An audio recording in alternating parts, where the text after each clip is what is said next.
Hey there, and welcome to episode 2 of the Beneath the Stats podcast. I'm your host, Robby McKittrick, and joined alongside me today is ESPN broadcaster and fellow Massachusetts native, Brendan Glasheen. Brendan, thanks so much for being here. Yeah, no problem, man. Good to be with you. Now, Brendan is a very busy guy, so we appreciate him taking the time to join us. In addition to being a broadcaster for games that appear on ESPN3, Brendan is also a DraftKings studio host, a broadcaster for the Lax Sports Network, and the Holy Cross men's women's basketball broadcaster. Now, I'm very interested in talking about what you're up to right now, Brendan, but I did first want to dive into the Super Bowl a little bit. When I contacted you about coming on the podcast, I had planned it to be after the Super Bowl because I thought we could break down a Pats win. But instead, the Eagles defeated the Pats last night 41-33 on a key strip sack in the fourth quarter. So, first of all, let me just start with, what did you make of the game overall? Yeah, I mean, it was a heck of a game, right? And I don't know anyone that could disagree that as far as as a neutral fan of the sport and just someone that wanted to tune into a good football game. This is why people that wanted to see Jacksonville get in this game, well, come on, you weren't going to get a game like that if the Jacksonville Jaguars played Philadelphia last night. So, excellent game. Nick Foles deserves it. That team was counted out the minute Wentz went down. I was one of those people. I said, "There's no way they're making a run." But I guess the Patriots had that medicine back in 2001 with Tom Brady when Drew Bledsoe went down. So, no, excellent game. I wasn't a huge fan of the halftime show, to be honest. I think Timberlake's the man, but I just thought the presentation overall wasn't great. But what a night! And if you're just a general football fan, and look, we're both Patriots fans, how can you not be happy when the Patriots get in this game? Because as you'll probably ask, and we'll talk about here, some crazy stuff always just seems to go down, including a guy that didn't play, who was a hero 3 years ago, and maybe the best tight end to ever play the game might not come back next year. The coach and the quarterback aren't getting along. It's just incredible the amount of storylines that go into it every year when the Patriots are in the Super Bowl. But no, overall, tremendous game. Happy for Philly. I have friends that are from there. You went to school there in Philly, so I'm sure you have a bunch of friends that are all over you. But at the same time, you gotta feel for them. I mean, they've got the whole trust the process thing going with the basketball team. I don't think that's going anywhere. But no, great game. Good for Philly. Yeah, I mean, first of all, I do have a lot of Philly friends. Whether I was happy for them or not, Philly overall, they're really the only city that's going to burn the city to the ground after a win. So, Sure. rest in peace to all the police over there. But hopefully it's not too much on fire. Yeah, but overall, I mean, it really did seem like one of those games where the team with the ball at the end would win. And if a defense came up with a big play, that was really going to be it, because it did seem the Patriots got the lead in the fourth quarter. Finally, I think for the first lead all game, they had a 1-point lead. I think there's about under 5 minutes to go. And Philly, the Pats defense just couldn't stop them all night. And, at the end, Foles was great. He had 373 yards, 3 touchdowns. But the Pats really, they couldn't stop. And it really reminded me of some of those games back against Peyton Manning back in the day, where you had faith the Pats were going to come back, and you knew if Brady had a chance they could win, but there just wasn't a lot of confidence in the defense. And I did want to talk about this a little bit, but no Malcolm Butler. That was interesting. I mean, he played 98% of the snaps in the regular season, yet they had guys like Jordan Richards covering slot receivers. That was really the big question after the game, and, Belichick said it wasn't a disciplinary thing, whether that's true or not. It would seem weird to do a move like that in the Super Bowl, so if he really thought Butler wasn't that a guy to cover the receivers, I don't know. What did you make of Butler not playing? Because, I mean, the defense, they were not playing well. It seemed like they could have used a guy like that. Yeah.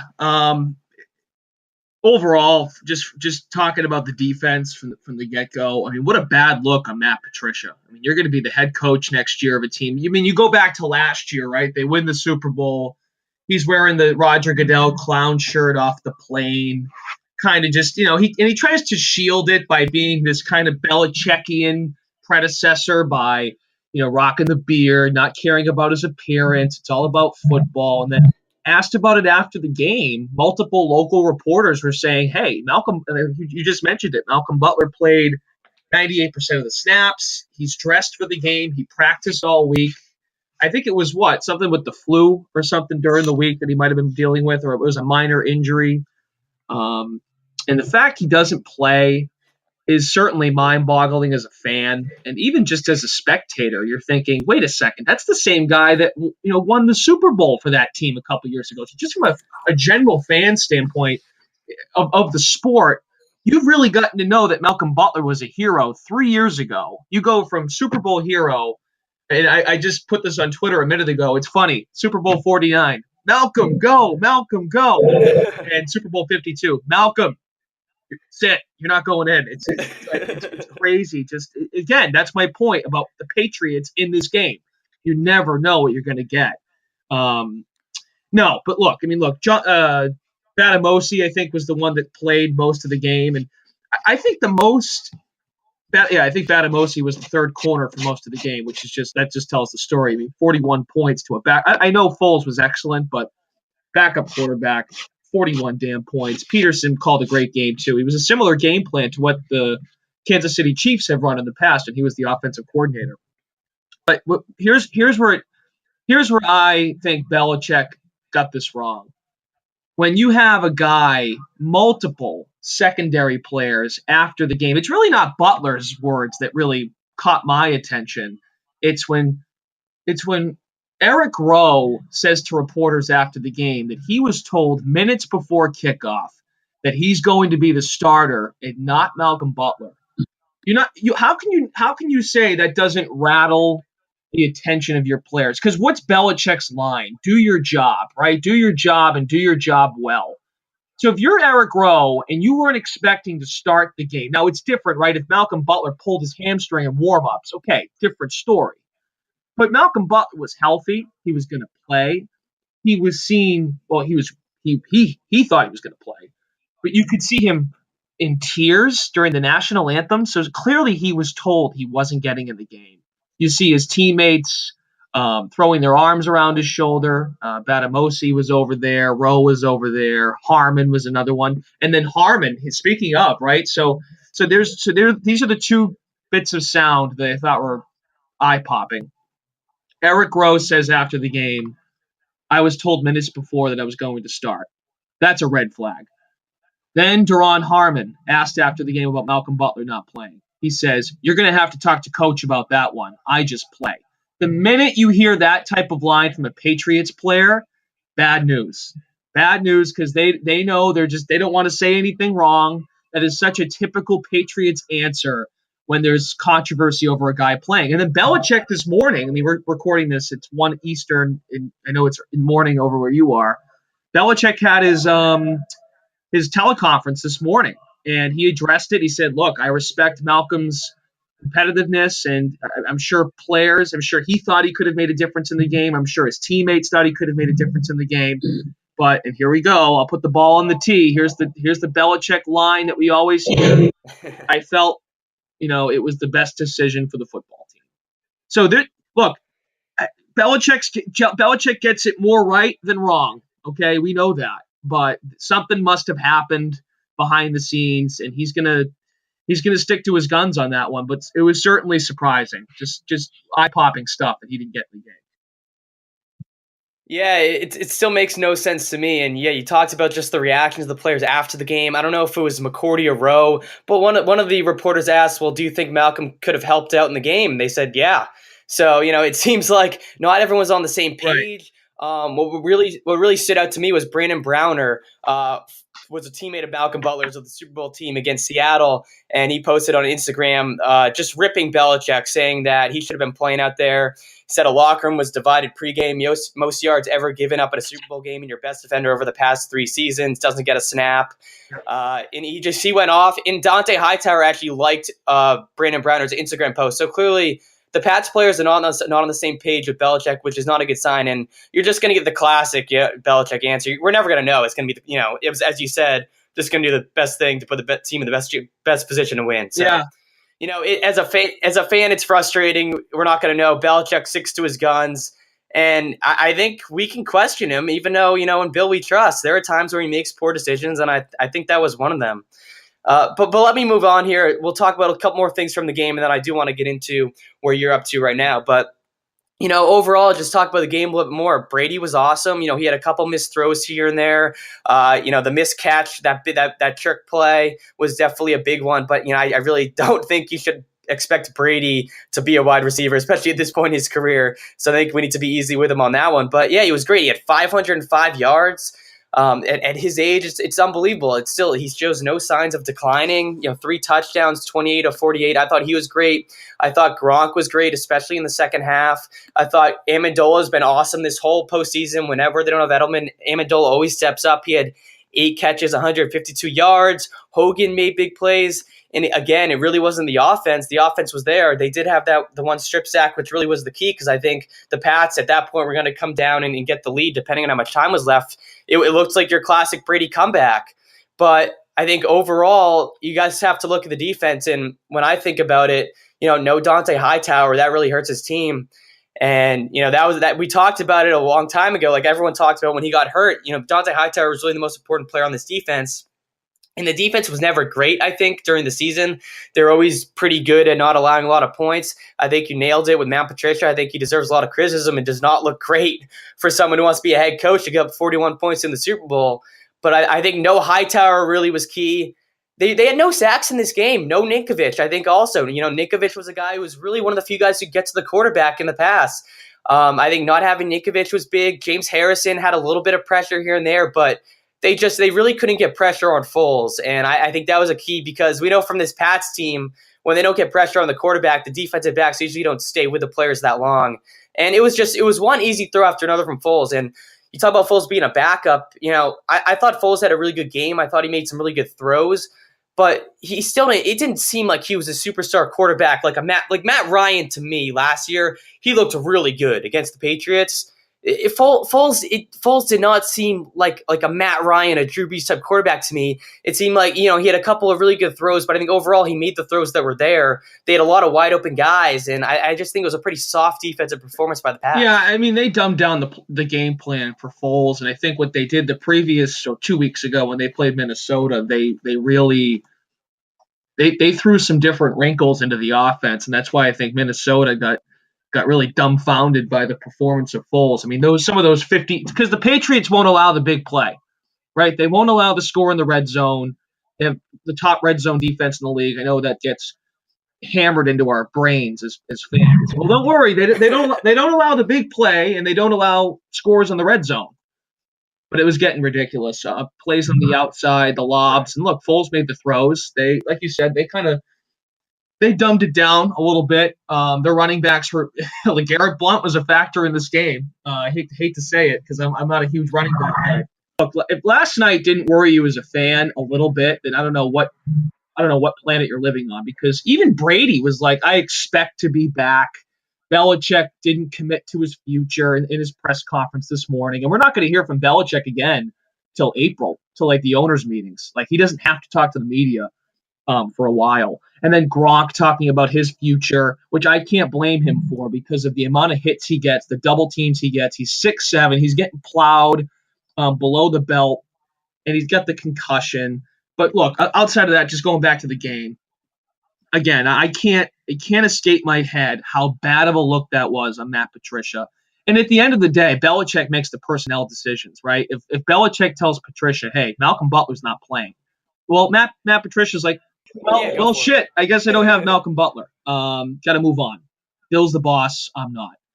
And look, that guy's going to be a head coach next year, which just makes it like, God, like, it's amazing how they couldn't use Butler in this game. And it's funny. I heard someone say this today. When they played Seattle in the Super Bowl, in Super Bowl 49, or no, it might have been, no, it wasn't last year. It was 49. They had Kyle Arrington. Remember that name, Kyle Arrington, and defensive back. He started the game against Seattle, and he was getting torched. I forget if it was Doug Baldwin or it might have been I can't remember off the top of my head. There are other receivers on the Seattle side, but Arrington didn't play in the second half. And then you remember that quote, Malcolm Butler goes in the game with Browner and Revis, and that team was just so talented altogether. So they didn't make the adjustment defensively. They allow 41 points to a backup quarterback. I know Foles played great, and you're right. Matt Ryan was look, who do you take, right? Tomorrow, do you take Matt Ryan or Nick Foles? I think most people take Matt Ryan, but Nick Foles had the stones in the big game. He had the stones to perform. He made all the throws. The Patriots defense allowed big plays. They allowed chunk plays for them to drive down the field, and that was the concern. I mean, from the opening drive, they chewed off 9 minutes of clock on that first drive. It only resulted in 3 points, but Nick Foles answered the call from the get-go that he could keep his offense on the field. And at the end of the day, I thought it was going to be a close game, and it was going to come down to one play or two, and the strip sack at the end of the game. As a fan, I'm like, wow, they just did that. They just pulled off a huge play. You mentioned the trick play with Brady. It's funny because I love Doug Peterson then goes to the same play. Now, granted, it was in the red zone. It was not a longer throw. But I think the guy who threw it for Philly was a former quarterback in college. So, of course, and Al Michaels did a great job. From a broadcaster standpoint, Al Michaels did a great job with that prep note to add the fact that that guy who threw it was a college quarterback. And he made the throw on the run, and Foles caught it to score the touchdown. So I think that play stood out because they burned the Patriots' red zone defense that was claimed to fame. That was their claim to fame all year. That was big play number one. And then big play number two was the only sack of the game, the strip sack, the only sack from either side. So, yeah, while the Patriots didn't get a pass rush, that's something I think we've been accustomed to all year. They had no talent on that team. You look back on the team they had in Super Bowl 49, the amount of talent they had. Chandler Jones, Jamie Collins, Brandon Browner, Darrelle Revis. I mean, it's just incredible. But there was pressure at that point. They hadn't won the Super Bowl since '04. I think there was really a claim that year to really load up, and Seattle was that good. Yeah, and last point before I get into what you're up to, I think you got to give Doug Peterson, head coach, a lot of credit. You know, he went forward on fourth down multiple times. I think there's a key fourth down conversion on their last drive to go ahead. Yep. You know, I think they were on maybe the 45 or the 50, and he was gonna play aggressive, and he played well in the game. And I think a lot of times when you see with these coaches is they play passive against the Patriots, and I think Doug Peterson played to win. But I do want to get into what you're up to really quick. So what are you up to right now? You said you were in Canada at least yesterday, broadcasting lacrosse? It was a Twitter game of the week that we did, and it featured the Saskatchewan Rush, who've been the first place team in the National Lacrosse League since 2013. I think they've won the West Division 4 or 5 straight years. And again, this was my first time. This was my first game doing a box lacrosse National Lacrosse League game. They put 15,000 people in this venue on Saturday night. And my partner, Brian Shanahan, who's been a longtime analyst in the league, and he has a daughter that plays at Louisville, so he's a huge lacrosse guy. He told me, he says, if there's one way to get you initiated into this league, it's watching this team, Saskatchewan, play at home. And it was unbelievable. Just the amount of you would have thought, honestly, it's the equivalent in America, like from just because I know you're a baseball guy too. It's the equivalent of your favorite minor league baseball team that just consistently sells out and puts out a great product. They just get the fans involved. The fans love it. It's really the only sport that they can come out and watch. So it's almost like college football in the South, or because see, in Boston we have all the pro sports teams, so we're kind of spoiled in that regard with the success of the pro sports. But it was a tremendous atmosphere. They played the Vancouver Stealth. It was the Saskatchewan Rush against the Vancouver Stealth. The game was on Saturday night at 8:30 p.m. Eastern time, so it was 7:30 Canada time or Saskatoon time. And I missed a little bit of the first quarter of last night's game, but I flew in Friday morning, got there around 3:30 in the afternoon, did the game on Saturday, and then flew back yesterday. So I'm doing a couple of those games throughout the course of the year. So that should be a lot of fun. Great. Yeah, that sounds like a great opportunity. So when you're calling lacrosse, because from what I know about you, I don't think you played lacrosse back in the day. No, I didn't. Nope. Was it a big learning experience for you? Did you have to learn the rules? And how is it calling lacrosse, a game that most normal sports fans don't know that much about? That sounds like a challenge compared to, just broadcasting basketball or baseball or something you might know more. Yeah, so last year It's funny. I did some lacrosse in college when I was at Syracuse. I did some games on the student radio station. I did like 3 or 4 games because I was a baseball guy going into school, and Syracuse doesn't have baseball. They don't have a an AC. They have a club team, which I know you're familiar with. Your brother played, but they didn't have a baseball. It wasn't a baseball school. It was football, basketball, and lacrosse, and that's what our student radio station covered. And look, I wasn't all geeked up about it, but at the time, JoJo Marasco was the star Syracuse lacrosse player when I went to school. And if you had asked me, because I think it was my junior year of college, I was doing games because that's kind of how our radio station worked. As a junior, you do lacrosse, and then your senior year, you would do football and basketball. That's just how it worked. But as it turns out, I was offered to do about 10 to 15 college/high school lacrosse games for LAC Sports Network. And that turned into work that lasted all the way through Memorial Day weekend. So I really didn't have I had to make a decision. And I said, well, look, I mean, this lacrosse gig has been a lot of fun. I've enjoyed it, and I love baseball, but this was something I couldn't pass up because it was good exposure, good television, good television experience doing the lacrosse games. And it's a sport that's grown on me. I mean, it's unique too it's funny, we're going to loop the Patriots back in here, but the last 2 years, the NCAA tournament championship weekend has been played at Gillette Stadium. This past year it was Memorial Day weekend at Gillette Stadium, so Patriot Place was packed with college lacrosse fans all over the country.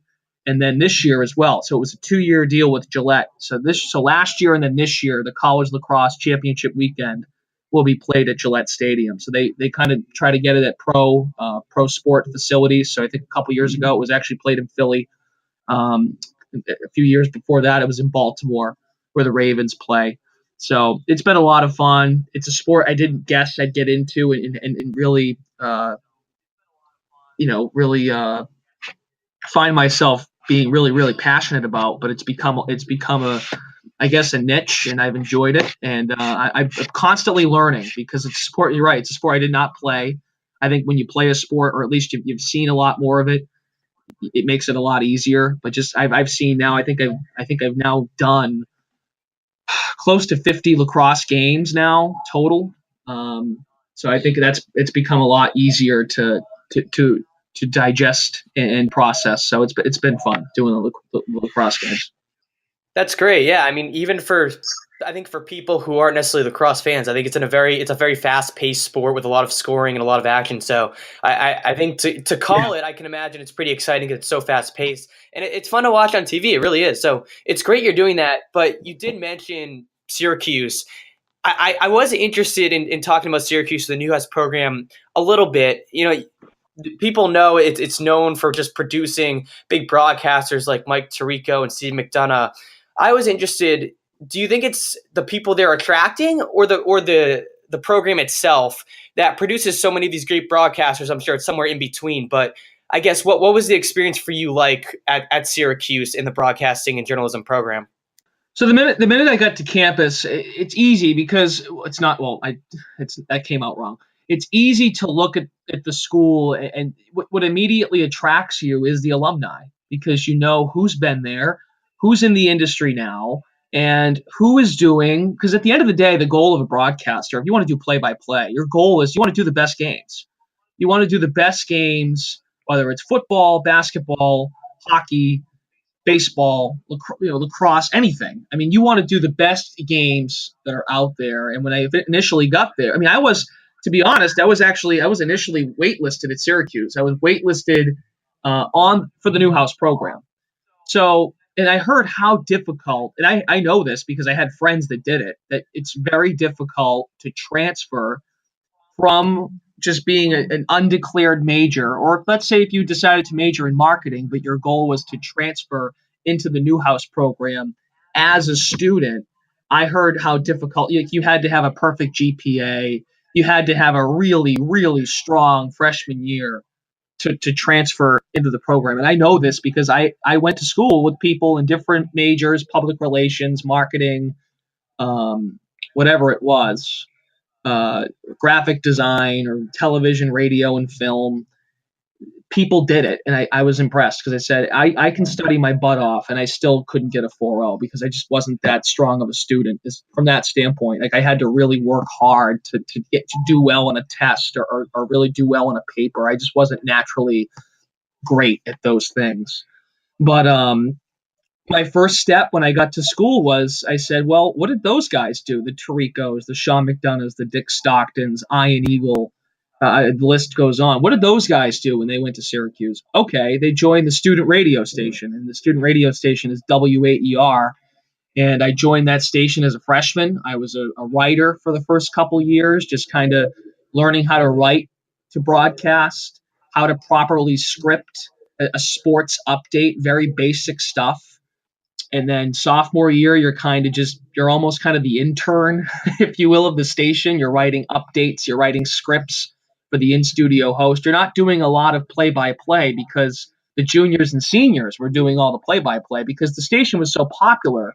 It was hard to get your foot in the door. You had to really put the time in and pay your dues to get a chance to call games. And then my first play-by-play experience was as a junior, and I did Syracuse basketball against Georgia Tech. It was their last game of the year. It was the year Syracuse went to the Final Four. Or no, I'm sorry. It was the year Syracuse got knocked out in the second round. They had Tyler Ennis, C.J. Fair, Jeremy Grant. Grant and Ennis are both in the NBA now. Grant, I think, is with Philly, and Ennis is with the Lakers now. And that team started 25-0. They lost to Boston College at home. It was, but just to have a chance to call a game in the Carrier Dome, even though it was against Georgia Tech, who just stunk at the time. Syracuse won the game. Just to be in the Carrier Dome, sitting courtside. You had a moment, or I had a few moments during the game where I would just take my headset off during a media timeout, and I'd look around and go, "There's 30,000 people here right now." You feel like at that point, number one, you feel like you're on top of the world because you're calling what most people thought was just kind of a meaningless ACC basketball game. It was Syracuse's first year in the ACC. But then, secondly, then you say to yourself, so this is what they told us when we were freshmen. Like if you put the time in and really learn the craft, learn from your peers, you're going to have an opportunity to do some really cool stuff. And that was my first exposure to it. My junior year, it was Syracuse basketball's last home game of the regular season. And I think they actually lost the game, but it doesn't matter. It was excellent. It was a lot of fun. And at that point, joining the student radio station was really my first step. So most people you'd think, well, the program's really good, right? Newhouse. And it is a great program. And I'm really proud and honored to be an alum of the program. But the first order of business as far as a student was get involved with the extracurricular activities and really expose yourself to the craft, because you can go to class and do the work and do the assignments, do your portfolio, if you will. Our portfolio senior year was doing a newscast, but to get that true sports exposure, you had to go out and join the student TV station or the two student radio stations, WAER and Z89 were the two student radio stations. And really just basically what it was just you got a lot of it relied on yourself. It was a lot of individual pride that had to exist in order to succeed.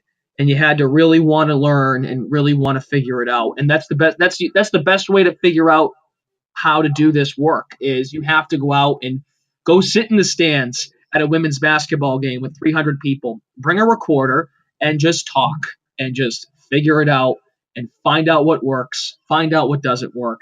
And that's when you kind of figure out, okay, this is what I can do well. This is what I need to work on. And you have to constantly be your biggest critique, because a lot of people will tell you, hey, you're good. You sound good. And look, family and friends, that's great. I like it. It's appreciated. But at the end of the day, it's still now. The only way you really get better at the end of the day is if you're your worst critique and you're on top of yourself and you don't let circumstance get in the way of what you're up to. Yeah, you're going to get busy. Yeah, you're going to have 4 or 5 games in a week. But if you're not taking the time at least once or twice every week or once or twice every 2 weeks to really sit down and watch back a game and nitpick then you're not gonna get any better, because you have to be your worst critic. And I think that's what you learn when you're in school. Is Syracuse really teaches you, number one, you have to be really on top of your stuff, but number two, what makes the school so great is that there's an expectation level that not a lot of other college programs or college broadcasting schools have. There's an expectation that not only you need to exert a lot of your energy, but you need to transpire what you learned, and make sure the group behind you, so the juniors and sophomores behind you, or the incoming freshmen, you have to then make sure they understand the process. And that's what makes the school so great, because there's a tradition of not only becoming the best version of yourself as a broadcaster, but making sure the group behind you gets that same type of learning and that same type of message, like, hey, this is what I had to do to earn my way up. And I think that tradition just constantly continues to churn out great announcers. And that's what makes the school so great, is because people are so willing to help, and there's expectations that you have to meet to be good and to get better. You mentioned broadcasting a game at the Carrier Dome and just really appreciating the crowd and just the whole experience. As a broadcaster, is that one of the things you love about broadcasting games, is just the atmosphere and being in front of a big crowd? Or what is it specifically about broadcasting that you really enjoy and made you want to do it as a career? Well, because you find out quickly that you're not that good when you play. You go play pickup basketball in high school, or even when you're in college, you go play pickup. Your brother and I played a handful of pickup games, and I realized quickly I can't run to save my life. But just being a part of sports was always something I wanted to do. And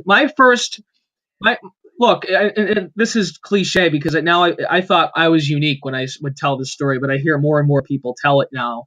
When I was younger, I sucked. When I played baseball when I was 8 or 9, I couldn't hit. I couldn't throw.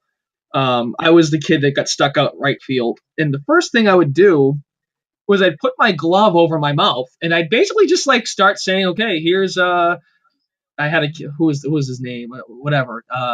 Hamilton. There was a kid who I played with who was really good.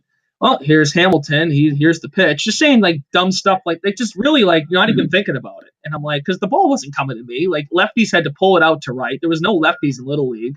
So I was that ball ain't coming to me. It will come to me once throughout the 6-inning game. But that's kind of just how it started. I would just be talking. But just funny. The idea of talking and speaking into my glove during a game, what the heck are you doing?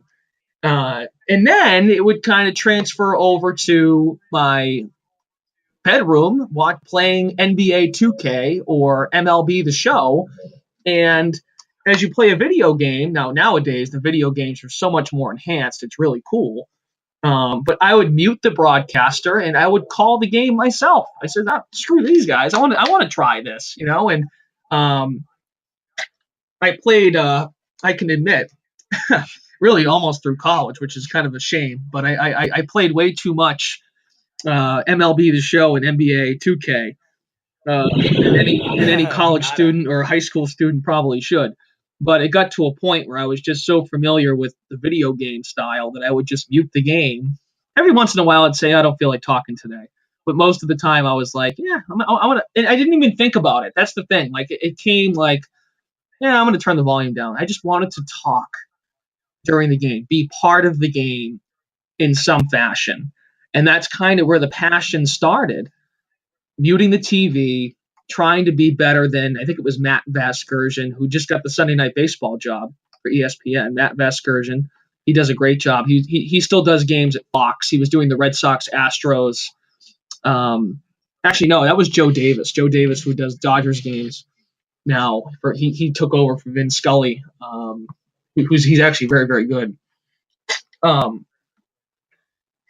yeah, just doing that kind of is where my passion came from. And then I think when I was in high school, I did some sideline reporting on radio for the MIAA basketball tournament, the championship or the the semifinals were played at TD Garden, and I had a chance to stand on the parquet. I think this was like 2007 or no, maybe it was like 2009 or 10, and that's when the Celtics were, of course, in their prime with the big three. And I'm just like standing out here. I'm like, this is awesome. Like I want to, even if it wasn't play by play, just having a chance to cover sports and go to these venues and be part of that. I was it really caught my attention. It was something I wanted to do. And look, I must say this too. Like even now, there are some weeks where you look at your calendar and you go, oh my God, I got like 6 games over the next 7 days. Like it's a lot of fun because the hard part is not going to the game and doing the game. That's the easy part. It's the preparation. It's the putting the time in to learn about, like, so tonight I'm doing Vermont against I did Vermont against I'm doing Vermont New Hampshire women's basketball tonight, and I'm as I sit here, I was in Canada all weekend, and I'm getting myself geared up for this game tonight. And of course, the message that the number one key to being the number one key to having a good show is, okay, what's at stake tonight? Why does this game matter? Not just to people that root for Vermont and New Hampshire, but why should this game matter to people that want to just tune in and watch a decent basketball game? That's the hard part. The hard part is to really prepare, exert all your energy into that game, and then after the game, I'm on to my next assignment. I don't really try and loom on what happened. I'm just on to the next game. Just like players, right? Players have a bad game, or even if it was a good game, you're on to the next one. You're just getting ready to go. So that's what keeps you going. It's just the constant the path of just continuously getting prepared. And you have to do your homework, or you're not gonna. It will show during a game if you don't do your homework right away, because something could happen. A player, let's say it's a blowout in a basketball game, and it's there's 3 minutes left in the second half, and a team's up 20 points, and all of a sudden they empty the bench. Well, you better know who's going out there, because it could be Tommy Smith, who's making his first appearance as a college basketball player as a walk-on. I mean, you better have that ready to go and stuffed in your back pocket, because that's something that's unique and worth telling. It's a story worth telling. So yeah, I mean, just to kind of loop back on what you would ask there about the venue. The venue matters, but at the end of the day, I mean, a broadcaster's dream is basketball. 2 minutes left, tie game. What's on the line? Maybe it's seeding for a conference tournament in the next couple of weeks. If it's baseball, you want bottom of the ninth, 3-2 count, tying run on third base. If it's football, you want to have a 2-minute drive, and you see the quarterback's steamrolling down the field with the rest of his offense to win the game, or the defense comes up with the key interception. It's about the moments. You want the moments as a broadcaster. At the end of the day, you want to call the best games with the best moments. I think I've told you this before, but I admire your work ethic, your preparation. I think you're a hustler, and I really respect that. So I love what you're doing. You talked about the Vermont New Hampshire game coming up. Any other things you're doing, whether it's this week or this month, that you'd like people to know about? Yeah, so it's a lot of this is the time of year where you get the crossover season. This happens in November with football pretty much wrapping up, and then you get college hockey and even professional hockey, but college hockey and college basketball start up. And now this time of year, it's when lacrosse starts. So I did, like I said, I was in Canada this past weekend. The indoor lacrosse, I was calling it box lacrosse, which it is. The style is box lacrosse, but for the general sports fan, you can kind of get through to people when you say it's indoor. The indoor lacrosse season actually starts in December, and it ends in June with playoffs in championship weekend. So this week, I've actually got basketball, hockey, and lacrosse. I'll have a game tonight. I'll do a game for America East, Vermont against New Hampshire, women's basketball. And then tomorrow, I'm actually going to be in the studio for Black Sports Network. I'm going to be anchoring a few shows during the day, some recorded stuff. And which is this time of year, it's fun because now we actually have games to talk about. The last couple of weeks, it was just season previews, preseason poll, and that can get really it can get really annoying because you're like, we just want the games to start. We want to actually talk about games. So that's actually the college season just started this past weekend, which is kind of crazy because college lacrosse, they claim as a spring sport, but they moved the season back 2 weeks. So now the opening weekend is the first week of February. So we're all like, what the heck, right? Coaches are like, what the heck's going on here? We're pretty much a winter sport. But I'll be in the studio tomorrow, and then Wednesday I'm actually back at DraftKings doing some in-studio stuff with them. This last week I wasn't there because they sent a crew down to Minnesota for the Super Bowl. So I was kind of MIA with them. For good reasons. They did some great coverage. If you're looking to check it out, go to DK Live on Twitter. They put out some awesome stuff. They interviewed a bunch of people on Radio Row. But I'll be back in the studio Wednesday in Boston, and then I'll be doing men's basketball on Thursday. New Hampshire is playing Maine in Durham, and then Friday it's back to hockey, Vermont hockey. And then Saturday, I'm in Calgary, in Canada, for another lacrosse game. So this is actually one of the busier weeks, but this is, again, what keeps you going. And just like I said, it's a game ends and you're on to the next one. So, yeah, these next couple of weeks, it's a mix of basketball, hockey, and lacrosse. And then once we get into March, there's a couple of basketball events I'll do, some conference tournament stuff that will wrap up the basketball season. And then pretty much second week of March on, it's all lacrosse. I hope to try and get a couple of baseball reps, whether it's on the radio or even just I had a great opportunity last year. It wasn't on the radio or anything, but to keep myself fresh doing the baseball, I went to Fenway Park a couple of times and just made some tapes. I'd bring some equipment and just make it, just because I still love it. Just because I'm not working doesn't mean I dislike the sport. But you never know, right? I mean, something could come up where you have a chance to work a weekend series, a broadcaster is out for a wedding or something, and you have a chance to call some games. So I have nothing on tap as far as professional baseball. I'll call some college games at Holy Cross and even Boston College on their web streams. But mostly lacrosse once we get into March. So this time of year, it's kind of it's a cliche baseball line. You're making the turn for home at this point in the year, as far as my year is concerned. But yeah, this is the time of year where you get the crossover of basketball and hockey wrapping up, and then lacrosse is in full swing. So busy's good. Busy is good in this industry, because if you're not busy, you find yourself twiddling your thumbs like, oh God, like what's next? Like, what is going on? So busy is always good, in my opinion. Some downtime is nice during the holidays and whatever, but when you're busy and you're just getting ready for game after game after game, it makes you appreciate the industry, and it makes you happy because you're finding work, and that's the priority. Well, being so busy, thanks so much for being here, Brendan. I really appreciate it. And everyone, make sure to check out all the different things you're broadcasting for. You're doing a lot, and good luck with everything. Yeah, man, thanks a lot. And of course, if you ever, as I told you before, that, like I said, when I was at school, and even just out of school, like I said, that the tradition that I was kind of taught, and it doesn't matter if I went to Syracuse or not. I mean, the point was, hey, when you do this industry, not only is it your responsibility to do the best work you can do, but also, transfer that message to other people that are doing it, and be a helping hand to others that are doing it, because that's what makes everyone better. You're never going to be an expert at this thing. That's the best part. It's like being an athlete. It's similar to being an athlete. Every year, Tom Brady doesn't say, well, as long as I do exactly what I did last year, I'll be fine. It's no, how do I get better? And it's like anything in life, whether it's you want to be a business consultant, or if you want to be a construction worker, there's always something you can do better. And that's constantly what you have to keep in mind, is you have to always find ways to get better, and then also help others get better. So that's kind of my message as far as moving forward with this stuff. So it's fun. It's fun. Yeah, well, absolutely. Working in sports for a living is not hard. Sometimes you have weeks you're like, oh God, there's a lot of work this week. But come on.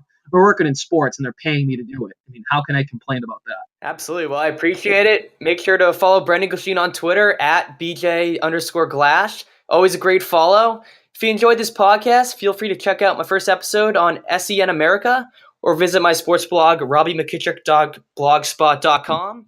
Feel free to also follow me on Twitter at Robby McKittrick for the latest podcast information. I'm planning to have more interesting guests just like Brendan Glasheen in the future, so stay tuned, and thanks so much for listening.